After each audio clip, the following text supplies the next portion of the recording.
Stephen Old, how's it going? Hi Matt, good thanks. How are you? Yeah, I'm okay. What have you been on with since we got shut down? I've been keeping fit. Hope Ollie's listening, and spending a lot of time with the family, and especially with my little boy, which I don't get to see too often because living down in Morecambe, playing down there, it's quite tough coming up to Scotland to see him. How old's your boy? He's coming on 3 now, so he's feels like yesterday he was born.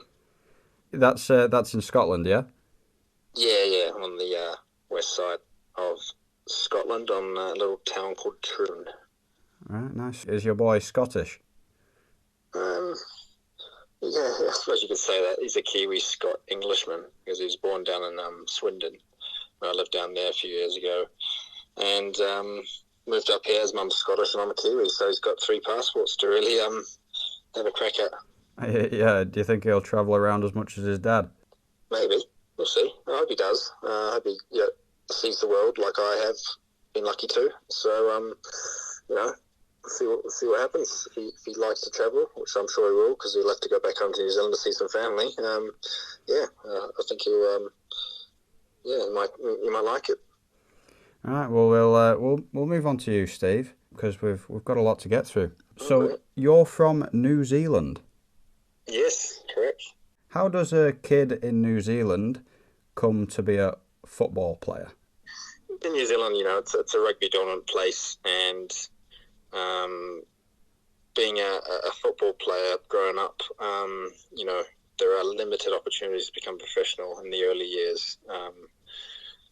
There's only one professional team in New Zealand that play in the A League in Australia, and all the rest are all amateur teams. So, if you want to get and become a professional footballer, you've either got to play for that team or you've got to move abroad. So, you've got to really, put your mind to it, trust yourself, and then get on a plane and go abroad and try and play and make a name for yourself. How did it happen though? I mean, your dad was an All Black, is that right? Yeah, he played rugby in the 80s and late 70s and early 80s for the All Blacks, and obviously played for his club in my home province. So, you know, I guess you could say I'm from a rugby dominant family. So, when my older brother came along, he played rugby just like his dad, and when I came along, I played football because my older brother, he quit rugby. He didn't like it, and then he played football. So when I came along, I just followed in his footsteps. Do you have any idea what made him switch to football? Because there's plenty of other sports in New Zealand that are a lot bigger, aren't there? Not really, not at a young age. I think you'd be surprised. I think when I was last time, there were more football players under the age of 16 in the country than rugby. So football is the dominant sport till the age of 16, for all different reasons, both men and or girls and boys. Until when people reach 16 and up, football becomes irrelevant. So it's the complete opposite. So rugby takes over from a playing perspective. So as you're a kid growing up, football is actually number one. Right, okay.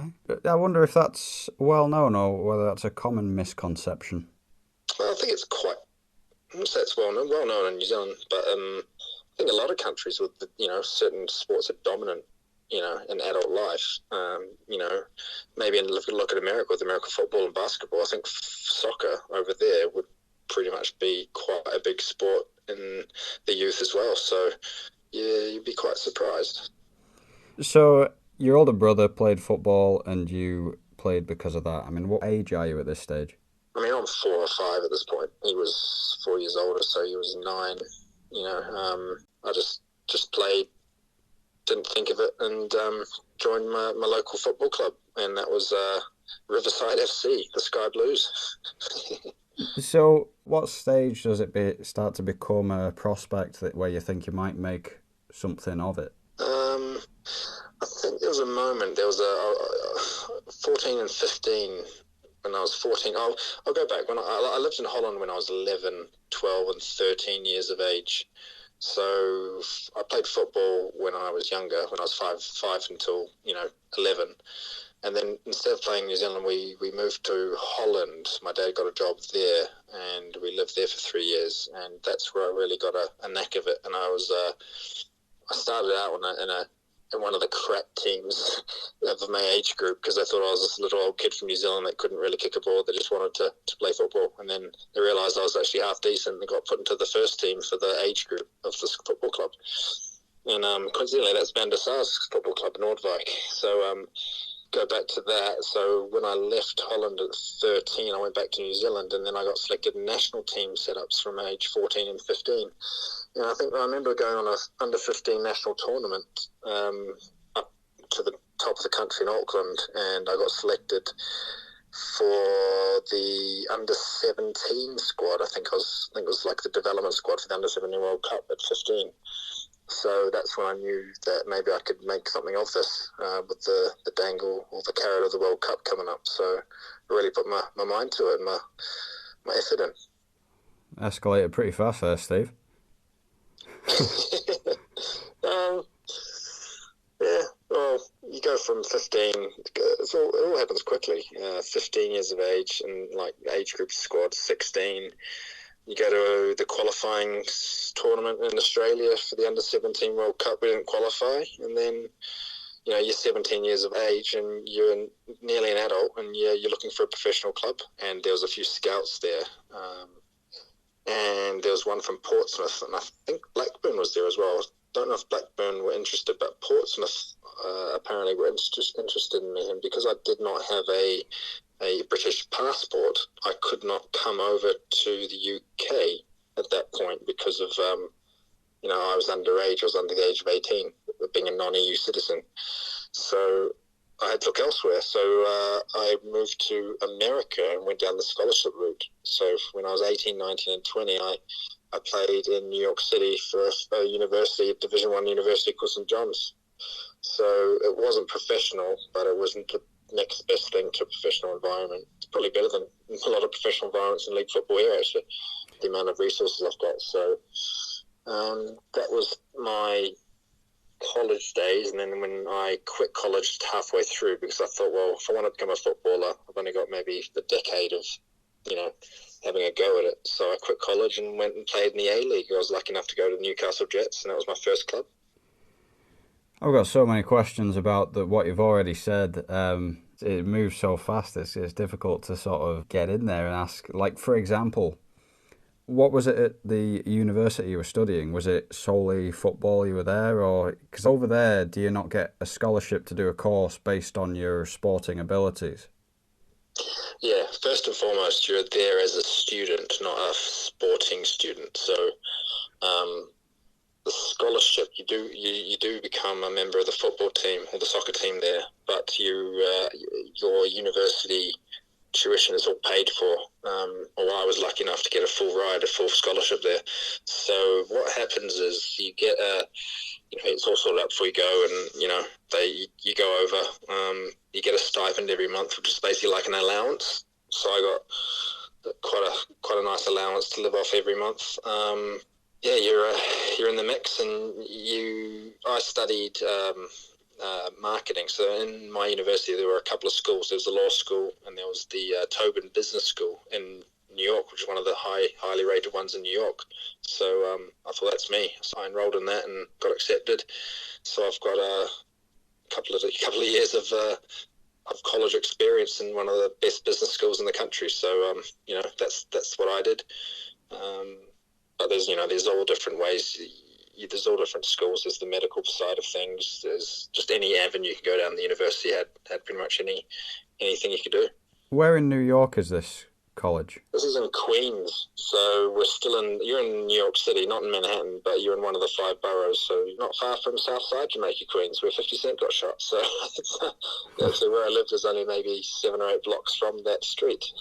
Did you ever go to Manhattan or anything? Were you living that life that people look at? When I got a day off, every time I got a day off, I straight into Manhattan, had a look around, could do all sorts of stuff there. City that never sleeps. Never really ventured to the other boroughs, but if you had time, go around Queens or Manhattan. I bet that was pretty good. I mean, did part of you not just want to stay there? Of course, what a time! I was 18, 19 years of age, living in the biggest city in the world, basically. Um, it's on a full scholarship and loving life, getting national team call-ups all the time. Basically, it was pretty much the best environment I think you could have at that point. So it was amazing. It seems quite bold to actually walk away from that during your course. Did you get an opportunity or what? Yeah, it was a massive decision. So in 2006, I finished my semester, and I was in the national team at that point, and I was getting called up, and we had a tour of Europe, the national team. So we had to play. Who do we play? We played to start with was Hungary, Estonia, and then we finished against Brazil. So there was 3 games in maybe 3 weeks. And this is before the 2006 World Cup. And I thought this is a chance to put my name out there in Europe in the summertime and have a go. And I was there playing. I played 2 of those 3 games. Played against Brazil, luckily, and there's a few scouts there. And I nearly got a move to Lucerne, which is a Swiss Premier League team. I don't exactly know why that didn't come about. I think there was agents involved, and I don't know if they all got along. I think it just fell through. So after that, I thought, I'd love to play professional, because I think I'm 20 going on 21 at this point. And I'm thinking, at that time, I'm like, I'm going to be finished out of the game at 30, 32. So I'm like, I need to quit college here and go and play professional. A decade of being a professional footballer, so I just quit college. My college coaches were not happy, but they understood. Dr. Dave Mazer and Revo there, but they understood completely. You're playing against Brazil, you're marking Ronaldo, Ronaldinho, and Adriano, and then you've got to go back to college and study. Then 2 months later, so that's not where I wanted to do what I wanted to do. So I moved to Australia, and there was an opportunity through a few contacts to play in the A League there. What was it like playing at that level, international, against Ronaldo and those guys? Well, that was a one-off game, but I mean, it's a very high level, that game, and even the other national team games that we played. It's a step up. It's a good level, and you played most of the games, and where New Zealand played was quite hot. So you played against teams that are random teams that are probably close to the equator, weirdly, but it's a very good level to play at.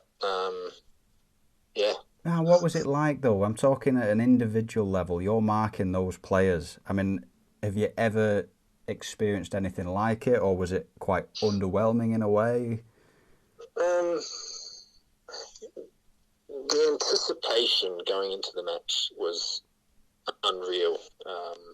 The night before, doing video on Brazil and trying to find their weaknesses, and then the warm up, not the warm up, the up to the match, the lead up, the 40 something thousand going, and we played in Geneva that game.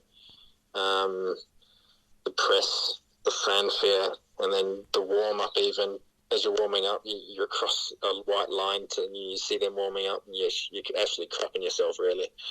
And when the game plays, when it starts the game, you're very calm in a weird way. You're focused. You're kind of bricking it. But once you get the first touch of the ball, you're just in gameplay, and you don't think. Sometimes when the ball goes out, in that game especially, I remember thinking, wow, the world's watching, basically. And, well, not watching me, watching Ronaldo and watching Ronaldinho and whatnot. But very, very strange game. But, they've got 2 arms, 2 legs, and they might be 1,200 times better than me. So I didn't really feel that overwhelmed at that point. So, but it was exciting. Bear in mind, this is the lead-up game. This is the last warm-up game before the World Cup. So you've got their first team out there getting gelled and playing with each other. At the same time, they don't want a challenge. They don't want us skipping out of challenges and stuff, but they're popping the ball around. We touched the ball, but not very many times. So, they only challenged when they wanted to, and when they probably knew that they would win a challenge. You know, they were, unreal. You know, just as you'd think Brazil would be on the pitch. They stroke the ball around, their technique, the speed of play. They go.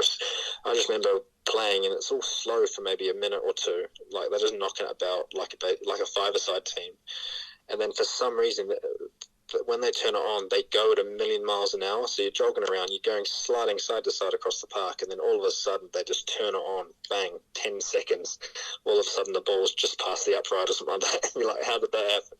And every time it happened, you know, not every time, but pretty much nearly every time, they would have a chance within every maybe 3 minutes or 4 minutes. They'd have an unbelievable chance. So they've got the whole team. The whole game is just there's no weakness in their team. The Cafu right back, Roberto Carlos left back.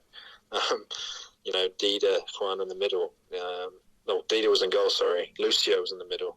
Kaká was in the middle. Zé Roberto was in the middle. You know, there's no weakness in that squad. 4-3-3. So you know, that's that level that they played at. That was the Brazil that I always remember. And even now, when you see the team, you're like, well, that was the Brazil that I think a lot of the fans remember. So, you know, the quality that they had was unreal. Right. So you bunk out of university. Yeah. And you've gone where? Newcastle Jets. Okay. Which is about 100 miles above Sydney, 50 miles above Sydney. Tell us about that move. So you're at college. Do you get approached by them? So my national team coach at the time knew the coach. He knew basically a lot of the A-League coaches, and through a contact that he had, that I knew as well, got me to Newcastle. And they just want to have a look at me, and then they were going to sign me. So I flew over there and had a couple of trainings, and signed on the dotted line straight away. They needed a centre back. I was probably third choice. I remember I'm only 21 at this point. They had two experienced centre backs. They had Paul Ocon there, Australian centre half that played for like Middlesbrough and Lazio and these kind of teams, and Jade North, who's just a stalwart Australian A-League player, which he was quite good as well. And I was the third. I can't remember that squad. I think I was the third choice centre back. So. Obviously I wasn't expecting to play too much, but I did get, you know, maybe 10 or 11 appearances. I can't remember. And I remember the A-League at that point only had 21 games in its season. So there were 8 teams at that point, and you play each other 3 times. So you got seven games around. So you got 21 league games. And at that point, I don't know, I think there were a couple of maybe 2 or 3 games to finals. So it was a very short season. You know, the season lasted from August to March, I think, or something like that. Yeah, that's what happened. What about New York, though? Because you said that you just went over there for them to have a look at you. Did you bring all your stuff back, or did you leave it in New York thinking you were going to go back there, or what? No, you're right, yeah. I actually left a lot of stuff in New York, actually. I gave it to my roommates, because in New York, where I lived, we lived in basically, it was called the soccer house. So there was 9 soccer players in one house. Left all my stuff there, and my flatmates all shared it, I think. Anything decent? Oh, nice, very nice. It was next to new bed. Just some football stuff, clothes and things like that, but nothing. Just a desk, IKEA desk, and that's the way it goes. So anyway, you've done your season with Newcastle Jets. Yep. What's next? So the coach there, maybe 5 or 6 games left to go in the season, offered me a new deal, and then when the time came to sign it, he retracted it. It's the same bloody story with a lot of players. You hear, the coach offered me a new deal, and then they took it away. But this is actually the case. I was 21, and exactly the case happened. And do you know why that happened? In New Zealand, or in the A-League, is classed as a foreigner, so you've only got 4 foreign spots in the A-League. And at that point, maybe the rule just came in, so you only got allowed 4 foreign spots in one team. That's a little harsh, considering they have a New Zealand side playing in that league. Exactly. No, this is the Newcastle team, so I played for an Australian team at that point. Yeah, but that's still... there is a professional team from New Zealand in the Australian league, is that not right? Yes, sorry. In the New Zealand team, the Kiwis are allowed as many as you want. That's the only rule, different rule. I know what you mean, yeah. So basically, yeah, the Kiwis, so playing in Australia, we're classed as just like in a European, so they don't really, they're going to sign a Brazilian or a European before a Kiwi. Right. So anyway, so at that point, there was a new team coming into the league. The Auckland team folded. That was in the league at that point. And then there was a new team called the Wellington Phoenix. And it was a brand new team. It was the summer that I got released, this team just popped out of nowhere. And the coach was actually at the same time as the national team coach. So at that point, he signed me. Jobs for the lads. Yeah, you could say that, I suppose. And he signed me then and there on a 2-year deal there. So when the first season of the Wellington Phoenix, they played in the second season of the A-League, which is the first season of the club Wellington Phoenix, and played there, played 16 or so games for them. And then I didn't have a great season there, and I think the manager had new plans and released me from there. And at the same point, this is about 2008, and at the same point in the background, I've got the Olympics coming up. So I think one eye was on that, and they've got a whole Olympic campaign to do. So with the same manager who just released you? No, that was with the under-23 manager, different manager.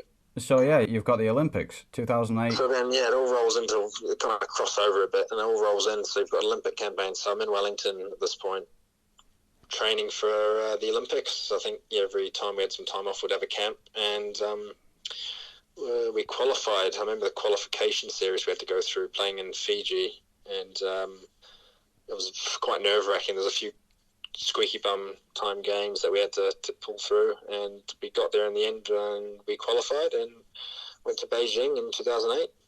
And how was that? Was okay. I mean, for me personally, I got sent off in the first match against China, 2 yellows. So that was my Olympic. Oh no, I missed the second game. We played Brazil, who had it's a good team. Ronaldinho was playing for them as well, and a few others, because they had 3 overage players. Missed that game, and then I played against Belgium in the last game. I think we came third in the pool above China, or level with China on points. I think we only got 2 points. Hang on. We've already spent a long time talking about Brazil, but this has to be addressed. You're in your first game, which is against China. You know Brazil's next. You're on a yellow card. What do you do in that game to get yourself sent off?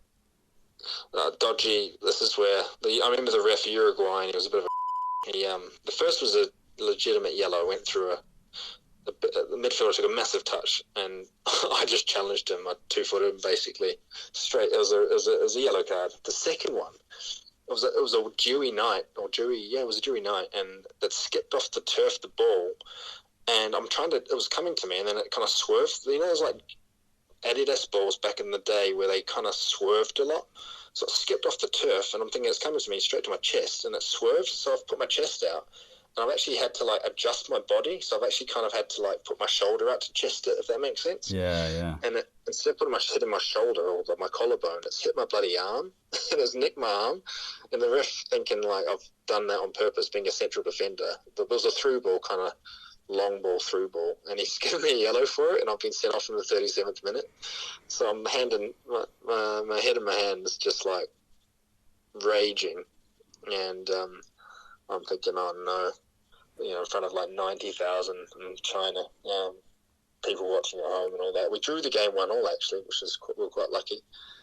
So my head in my hands, Brazil's next. I'm just oh no. Yeah. Should we take some questions, Steve? Sure, go for it. Right. This one's from Dainton 504. Cricket World Cup final. How much stick did you get? From the Morecambe players, don't know if I want to go a little bit. I mean, I would say a little bit, a lot in a little period of time. They're just bandwagon. Morecambe footballers, half of them know cricket, the other half don't. The ones that don't were the ones giving it out. Okay. And the ones that don't are normally the Scousers. So I'm not going to name names, but yeah. All right, the next one. This is from the Chipsy King. Why do... Tyson Fury? No, that's the Gypsy King. This is the Chipsy King. Oh, the Gypsy King. Why do you always believe in your soul? Why do you have the power to know? Why are you indestructible? And why do you always believe in Stephen Old?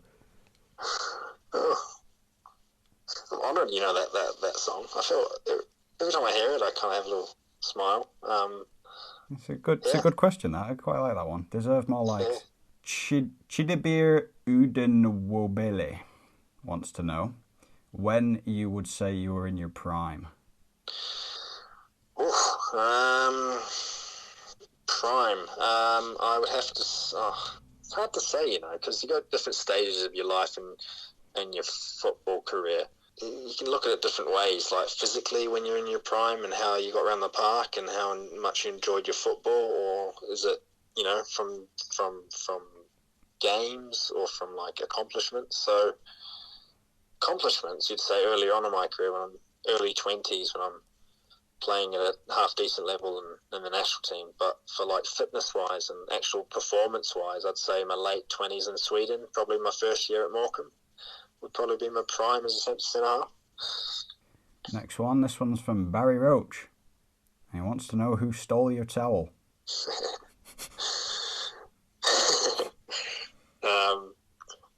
Those that don't know, there was an ongoing joke last year. Someone in the squad, well, I don't know how it started actually. We're back and we trained at the ground and we had our stuff in our cubby holes, and I'd bring my towel and everyone had to bring their towel and to wash themselves after, and my towel kept getting nicked, and I'm raging because I'm like, and deep down I'm raging, like, who's nicking my towel? I let it go once or twice, and then the third time I'm like, who the f*** is it? So, and everyone who's washing themselves, and all of a sudden I look at the pile of towels in the middle of the floor. I don't know why, because they just don't take it home. They just let Liz wash them. My towel's there, so I'm like raging. Who used this towel? So those that don't know, some player or players stole my towel, and I wasn't too pleased about it, and I found out who it was in the end. It was just a joke, but I took it a bit too serious, to be honest. I can laugh about it now. Doesn't sound like you, Steve. The name was, it rhymes with Brankston. Okay. Right. This one's from JSC McPhail. How long did it take you to mow Ricky Herbert's lawn? This is a friend of mine, actually. This is one of my good pals from New Zealand. I thought it might be. So Ricky Herbert is the national team coach. So I'll let you, from the previous comments and what I've been saying, he's thinking, Yeah. that I'm basically teacher's pet, basically. Yeah. All right. Sam Lavelle. What's it like to be the third hardest in the team behind Tutty and Jono? Oh. I might be fourth or fifth, because Sam's in there, and what else is hard? Tutty and Jono. I think Tutty and Jono are up there first equal, and then probably Sam now that he's got his flash new Kinner haircut that he's got. I think I'll be probably fourth or fifth. So you're quite humble about it then? Yeah. All right. Alfred Heckman. If football didn't exist, what do you think you'd be doing for a living? When I was younger, like growing up, I always wanted to be a pilot. So that was one of my dream jobs, actually. Being a commercial pilot, probably. Right. Beardy Weirdy Nathie. Do you prefer the North Island or the South Island? I'm from the north, so I'd have to say the north. The south is probably more beautiful, less people there, but there's more to do in the north. Mate, on the South Island, on that subject, did you see someone's chopped a branch off the Wanaka tree? No. Yeah, you know the big branch that comes out to the side that dips into the water? Someone's chopped it off. I do know that there is that thing. I can't remember what it looks like. Someone's chopped it off. Just in the middle of the night. Wow. Yeah. It's a tragedy for New Zealand. Right, last one for now. This is Steve the Bee Guy. Who is your favourite beekeeper? That's actually one of my friends as well. So, Steve, shout out to Steve if he's listening. I grew up with Steve. Well, he's a bit older than me, but same town. And he got a good left foot, actually. But he's a beekeeper, and he does Manuka honey. So he's got to be Steve. If anyone wants any Manuka honey, hit him up. Well done, Steve. We should be charging for these, shouldn't we? We should get the commercial manager on this, see if we can. The affiliates, yeah. Right, so that takes us to sort of 2009. After the Olympic Games, what did you do then, Steve? I went to Aussie for a few months to play state league for like 3 months, I think, for a little team. And it's called MacArthur. I think they'd just been added to the A-League next season. Then after that was just like kind of just a quick 3 months just to get games. And then after that, I trialled over in Belgium and in Scotland. And the Belgian trial was unsuccessful and come back and then went back to Scotland, and it was successful and signed at Kilmarnock in end of 2009. Before you signed for Kilmarnock, were you getting a bit worried? You know, you'd been released from Newcastle Jets, you'd been released from Wellington, you'd sort of had you'd had a bad time at the Olympics getting sent off, and then you'd had an unsuccessful trial. Were you starting to worry? You nail on the head there, yeah. At that point, after the Belgian trial, I thought this is going to be my last shot here to go to Scotland and have a go. Because at that point, you're right, I've been released from a few clubs, and it's hard to keep positive at that point in my life, in my footballing career anyway, especially around that time. But I just threw everything at it at this Kilmarnock trial and just left no stone unturned, and I was actually quite lucky to get signed up here. Well, yeah, I say here because I live next to Kilmarnock right now, so that's where I am. Is that where you met your wife? I did, yes. Yeah. So you got a 3-year deal there? Yeah, it was 2.5 years, I think.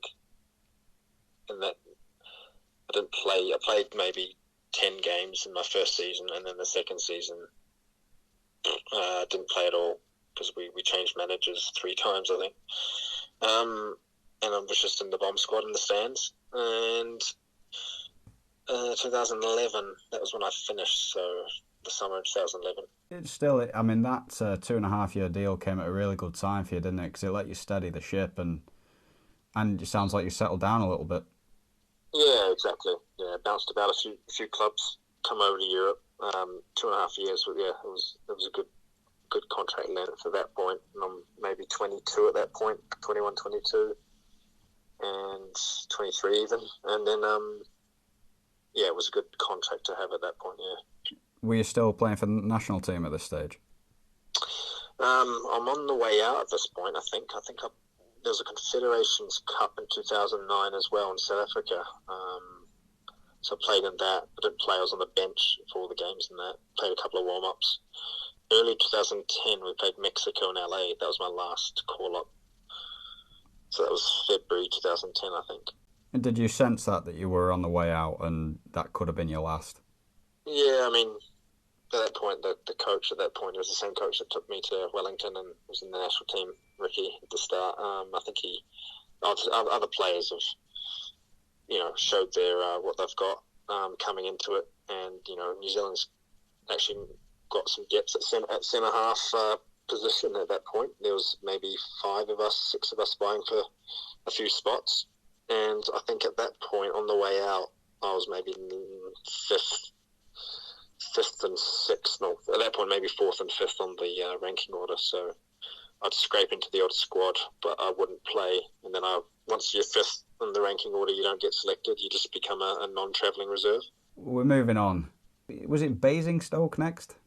Yeah, I moved down to Basingstoke with my wife, her family, her brother. The headquarters of Vodafone's in Basingstoke, in Newbury, which is next to Basingstoke. So, and her mum and dad moved down there to be closer to her brother. So then she's like, well, why don't we just move down to England and see how it goes? So we all we got up and we moved down to Newbury, which is those horse racing fanatics. It's where the race courses.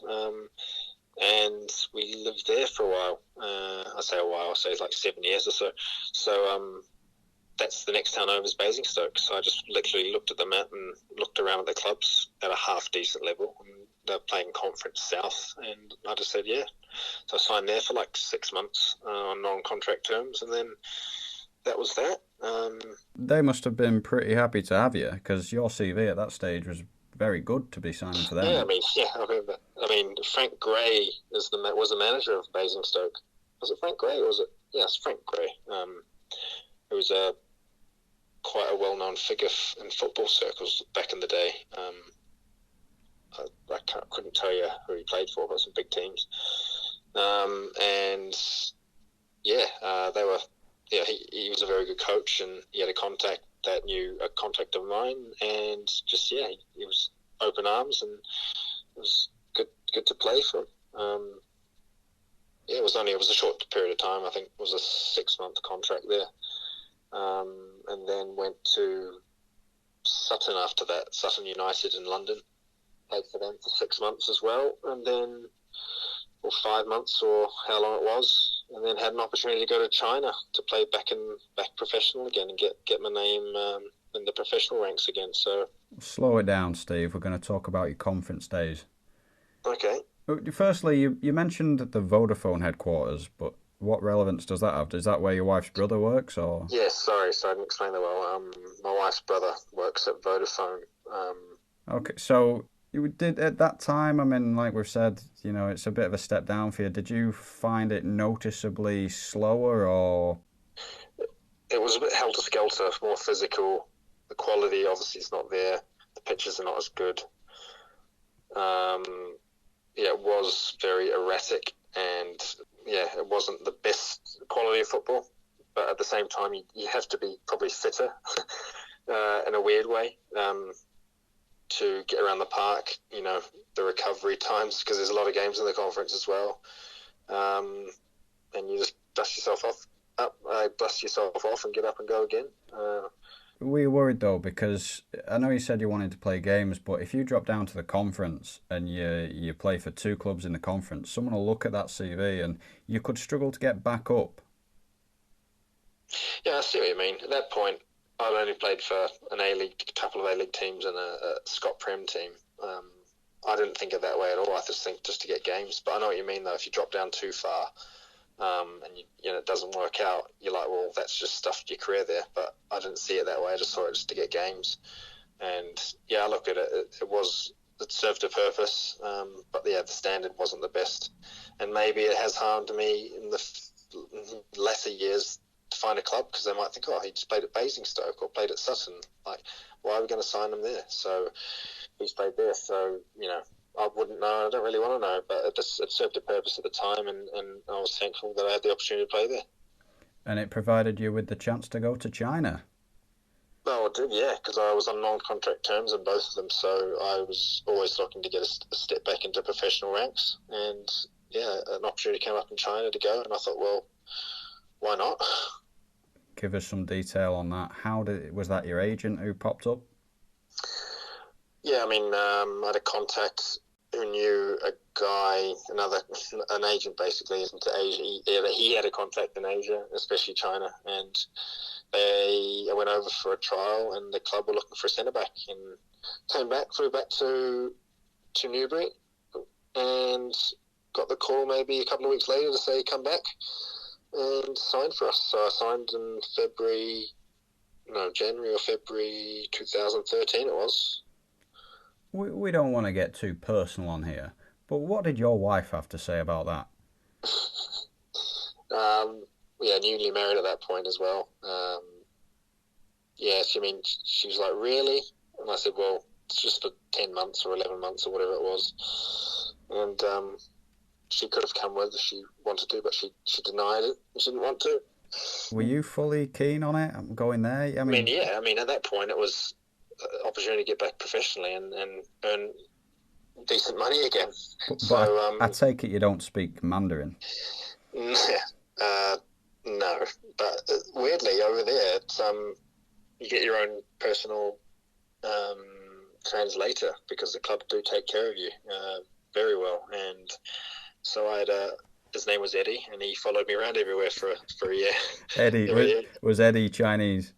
Eddie was Chinese, and he was basically my best friend when I was there. He was anytime I was in trouble or needed help, Eddie was on speed dial, number one, bang, Eddie.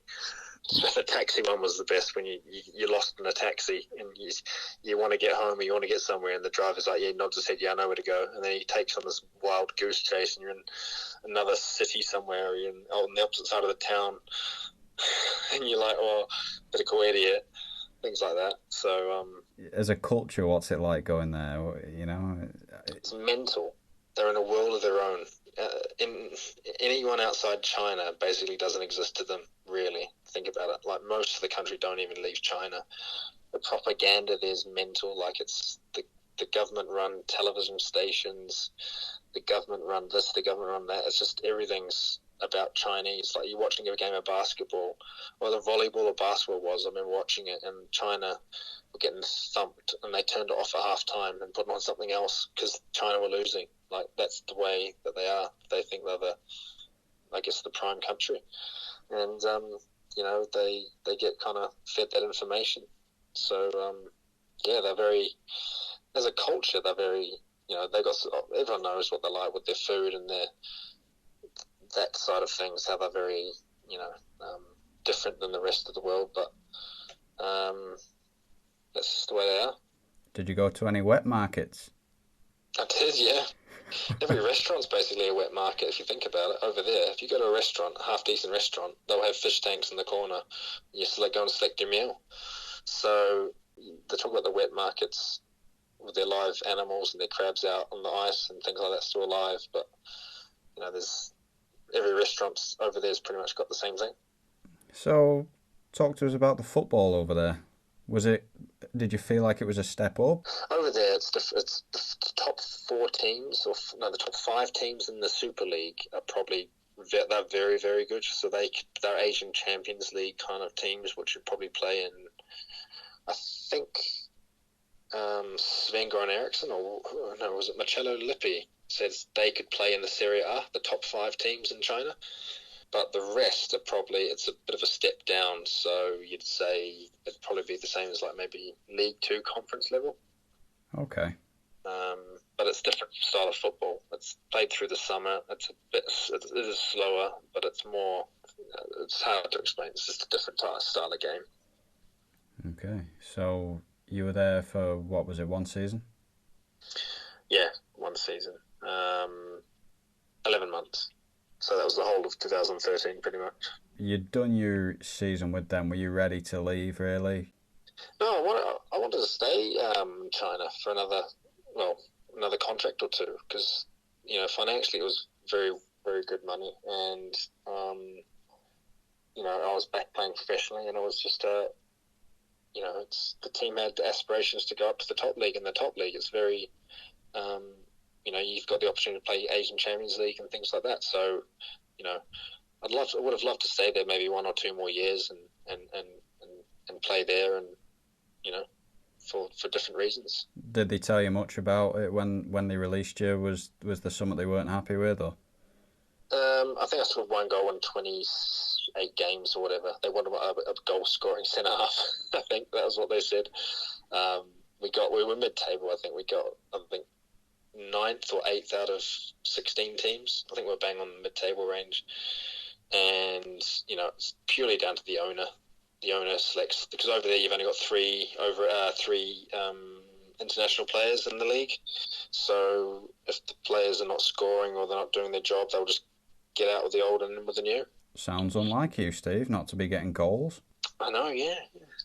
You've got a few for us, haven't you? You must be close to 10 for us. 4 first year. Last year, I think I got 2, and then this year I'm on 3.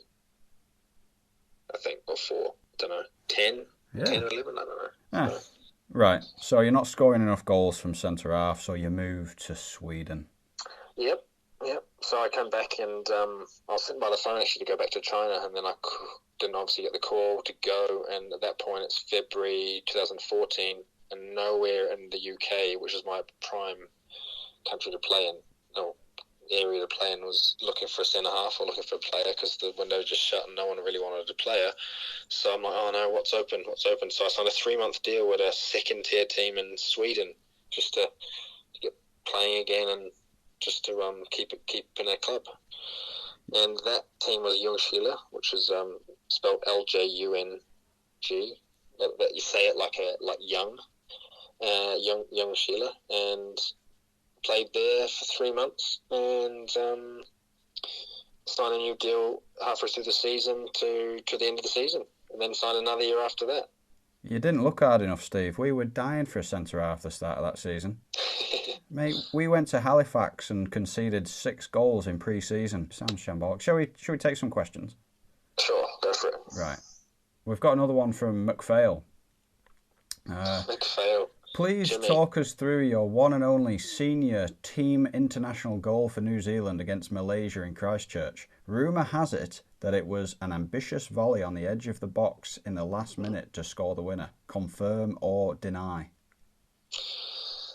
Well, Jimmy, Mr. McPhail, was there at the game, so he obviously knows the answer to that. Big Jim, he was there, and it was a 80th minute, and it was a corner, and it came to me at the back stick. I was sweeping it around the back stick, and it dropped. I think parried to my path, and I was about maybe a few yards out, and I just smashed it to the roof of the net. I wish it was from outside the box, though. That would have been one to remember. Must have been one of my other goals he saw. Next one's from James Hoyle. You've already answered the first section of his question, so we'll skip on to the final bit. Okay. What's the football infrastructure like in New Zealand compared to over here? So you've got... I'll go from the top down. So you've got... the Wellington Phoenix, obviously I've touched on that. That's the only professional team playing the A-League, so that's separate. That's a separate thing. But you could arguably say that's an Australian team. Then the next thing on the level downward is the National League of New Zealand. So you've got, I don't even know how many teams are in that now. I think 7 or 8, which are divided down and around the country to the areas. I wouldn't say it's like franchised, but I suppose it is franchised. So they just cover areas and provinces from Auckland right down to Otago. And then each province or each area has their own leagues within themselves. So, the Auckland team that play in the National League have that whole confederation have basically a league to itself. And then you have tiers in that. So I guess it's quite normal, I suppose, similar to what other countries have around the world. Okay. This one's from Andy JNZ, I guess it is. Who's the most underrated player you've played with? Underrated player? Well, I know there's a few overrated players I've played with. Stay away from those, Steve. I know, yeah, can't go there. Underrated, I'd have to say Manuel Pascali for Kilmarnock. He plays in the Serie C.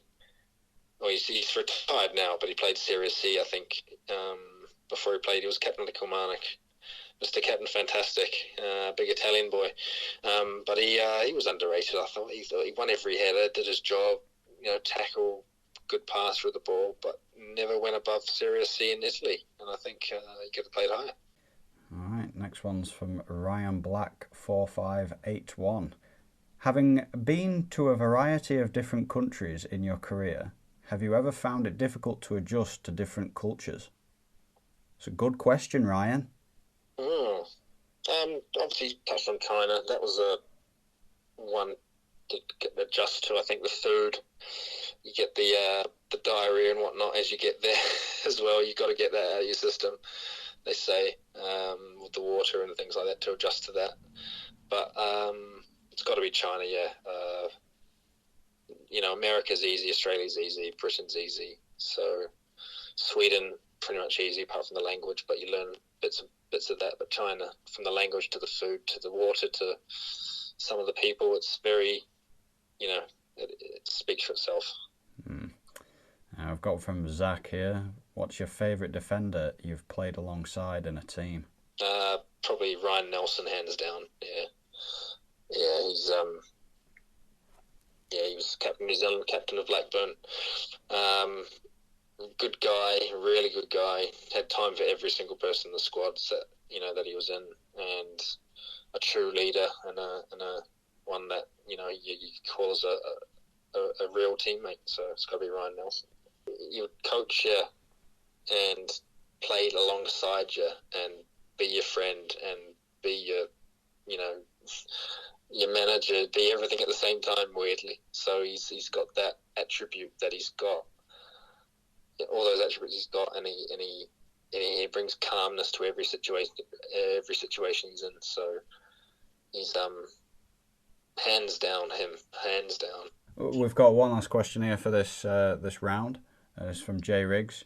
Do you prefer playing left or right side centre half?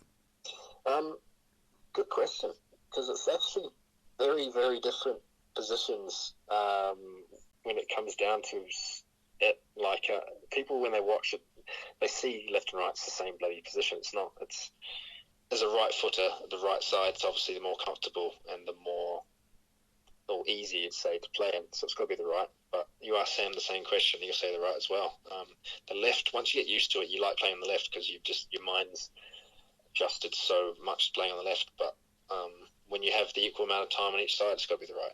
It probably helps you in your career if you're quite happy to play on the left, though, wouldn't you say? Because some right-footed centre halves can be a bit funny about being stuck on the left. Exactly, and I think I can think of a few national team games, and at the time, I'm younger, I was playing centre-half for a couple of these games, and I remember one of the other players, he didn't like to play on the left. He was a lot older than me. He was like, I was like 21, he was like 33, and every time he wanted, I'd say, do you want to play on the left? He'd have an excuse, and he'd hate it, and I'd have to be shoved on the left. But I thought, well, I might as well get good at it, or at least try to get good at playing on the left.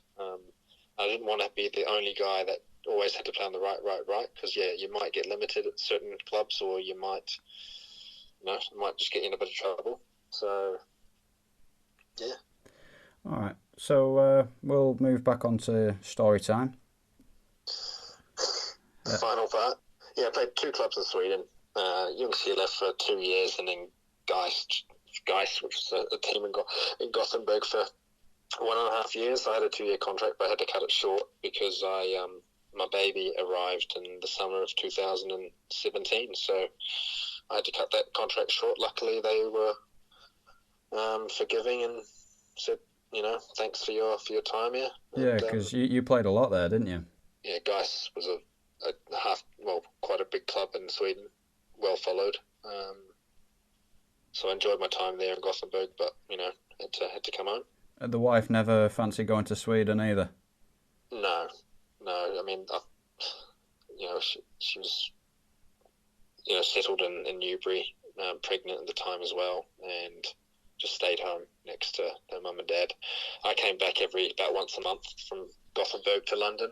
So every time I'd have, the manager give me the Monday off, I'd fly from Gothenburg to London every, say, the end of every month or so.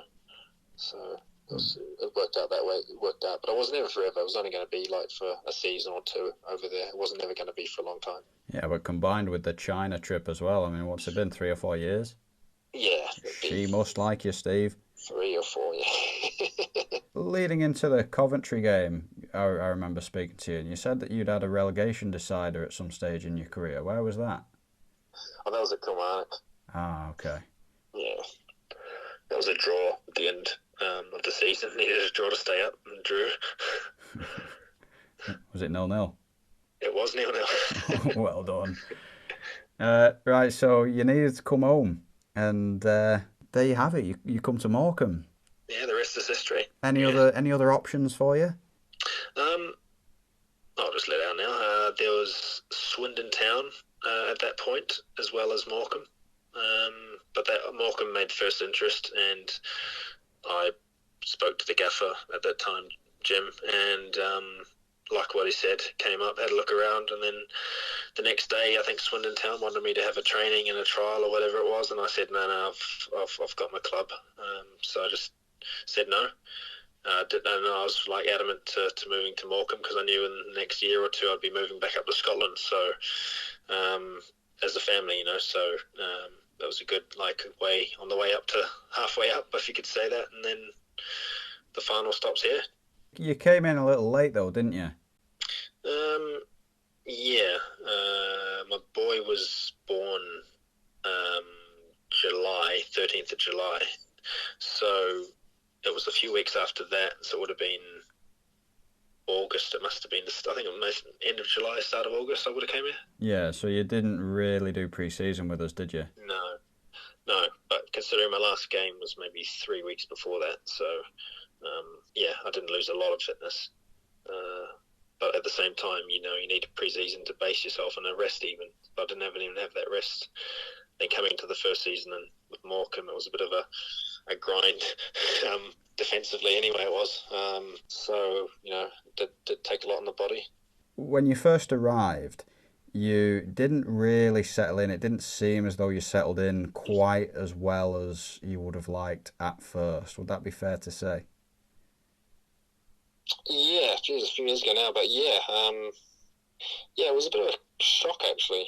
I don't know the basis of your question, but I remember the time. Maybe your memory is quite probably a bit better than mine, but coming into an environment late, a League Two football club late, coming to the changing room, the meet and greets from the other players have settled down, so the players are all comfortable with themselves, I suppose, after a month or so. And so when I've come in, I've liked a lot of players and I've disliked a lot of players in the squad, and I think I made my feelings known early on. And when you come from a place, the Swedish people for 3 years are very straight down the line. They're not really the most jokey, I suppose you could argue say. The Chinese didn't have a clue what they're on about, so I couldn't really joke around with them. So yeah, 4 or 5 years until I was back in Scotland, this is years ago, I had a big gap between dressing rooms of a British nature. So I mean, I would have maybe accustomed myself to different environments, probably. But that's looking at it deeply. But I mean, what do you think? That's the way it goes, and that's not a random story you hear from a footballer. That happens pretty much I'd say every club that anyone would go to. Yeah, I mean, we should clarify as well. It weren't like a massive bust up or anything, was it? It was just, we're getting into the nitty gritty. It wasn't like a big thing, was it? Yeah, no, it wasn't a massive thing, but I mean, it was. There was certain players got under my skin. Not all the time, sort of early on, but like every team, like I said before, every team there's going to be issues and many little bust ups on the pitch or the training pitch, and there's going to be words said here and there. So you just got to look at the bigger picture and and I guess laugh at it now that it's all gone. And I guess I've mellowed as well, being in the environment for a few years now. You mellow out and you adjust to it. So that's the way it is. But that season, that was the Coventry one, wasn't it? It was. So I think tensions towards the middle and the end of that, because we weren't scoring, pressure going into towards the latter stages of the season. It builds up, and you get frustrated at times with certain players, and I guess it boils over at points. So, yeah. It was amazing though, wasn't it? Because we felt like we were okay. Do you remember when we went to Crewe? Sean Miller scored late on, and then when we got back on the bus, all the results had gone against us. Yeah. Is that the late, the last minute? Yeah. From a corner, Yeah. second phase. Just tell the story about losing that game to Barnet, the second to last one, which meant we had to go to Coventry and get something. Good. Tell us about that Barnet game. I think it was the last home game of the season, so it was mixed emotions going into it. We knew obviously what would happen if we drew or we won, and I think if we lost, obviously it was going to be awful. And 0-0 half time, second half, and I think we came out 70th minute, went past. I don't know who I was looking around at the players, and it was kind of calm. And I don't know. I think we threw on another defender. I think we're trying to ride out the 0-0 draw, just strangle the game, and they score. I think it was a throw in, a clip, a nod down from the striker, and then a volley from like 25 yards. I mean, that's the goal. But then, yeah, it wasn't nice. Some of the words after the match annoyed me from certain fans. I mean, weirdly, I got man of the match. Don't know how I got man of the match, but I had to go up there and say something and front it. And it made me angry with certain fans, certain elder fans that were walking out and screaming and shouting as I'm trying to speak. And it was obviously emotional times. But at the same time, I thought I didn't actually. It was bad, but I think we'd still get out of it in a weird way. I actually generally thought that. I'm not saying that now, and that's me because I guess I'm playing in the game. So I thought, you got to be optimistic. And I felt ridiculously awful after that game, but there was still a week left, and it was the weirdest week after that Barnet game to prepare for a match. It was strange, very strange. And the way the season went, everyone was physically drained, everyone was mentally drained, and we were just basically, just focusing and honing in on that game. You were nursing an injury at the time, weren't you? I seem to remember on the way to Coventry, we trained at West Brom, and did you not do half a session? Probably because I was stuffed. I remember looking at Baz from January onwards, and about the 60th minute, I remember looking around over my shoulder at Baz to say slow the game down every game because I was physically buggered. Because remember, that was my season. I never had a rest for 18 months because I played from Sweden onwards and I had 3 weeks rest in the summer. So I'm absolutely running on fumes. And I don't want to say I was injured. I can't remember being injured, but I remember just being absolutely buggered. But anyway, we survived, and you signed another deal. Yes, yep. Signed 2 years at Sunny Morecambe. And shall we take some questions, Steve? Sure. I've saved these. These are all sort of Morecambe ones. So Samuel Sutton wants to know who the toughest striker is that you've had to defend against in League Two. Certain games, because I've played them on many occasions. So I can name a few because it's hard to. So your Akin Fenwa, we've won or played well. He was tough, physically tough to play against. You could not get around him or even touch him because he'd just throw you on the ground. You've got when John Akinde played for Barnet, I thought he wasn't that great, but when he played at Lincoln, both times I felt like he had won over me every single header, every single challenge, and the size of him on his day, and if he's got his tail up, he can run riot. So those two, and obviously Tom Pope. I think my first year he was unplayable when they beat us 3-0 at home. But the other couple of games that I've played against him, or 3 or 4 games, I thought I've done all right, and we've won or drawn. So it'll be a ranking. It'll be like Akinfenwa, then Akinde, then Pope, probably. All right. Next one's from Ethan Willett. Favourite moment in a Morecambe shirt? Favourite moment?